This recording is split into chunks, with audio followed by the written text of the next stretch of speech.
This week I want to answer a question that was asked by one of the viewers. The viewer asked, when do I know when I should be competitive and when I should be cooperative? Well, it's an excellent question.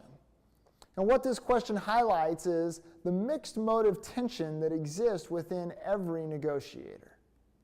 Let me give you a very simple four-step process for dealing with this tension. It's a process that was created by a game theorist named Robert Axelrod. And Axelrod came up with 4 steps that he proved to be most effective in dealing with this kind of tension. The first step is to start cooperatively. But as we start cooperatively, it's important that we don't risk very much. Now, we want to start cooperatively because if we can, we'd love to get things onto some sort of cooperative path to where by working together we can solve the problem or work out some sort of deal.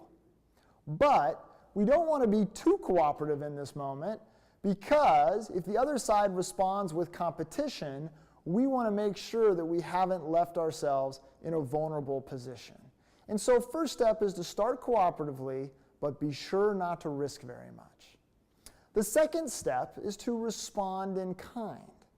What that means is that if the other person responds to our cooperation with cooperation themselves, then it makes sense to continue the cooperation.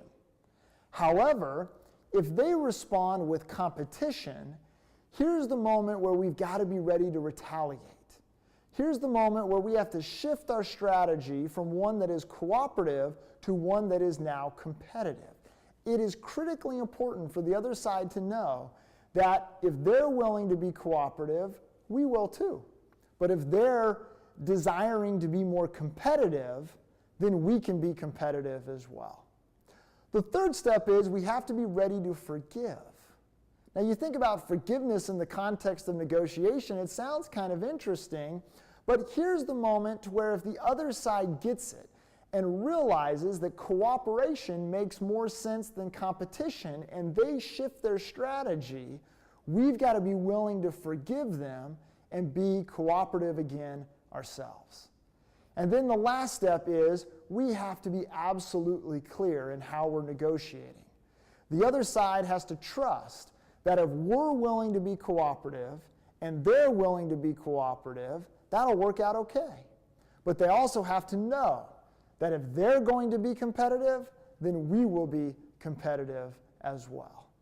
And so there's 4 easy steps for dealing with this mixed motive tension, for answering this question about when should I be competitive and when should I be cooperative.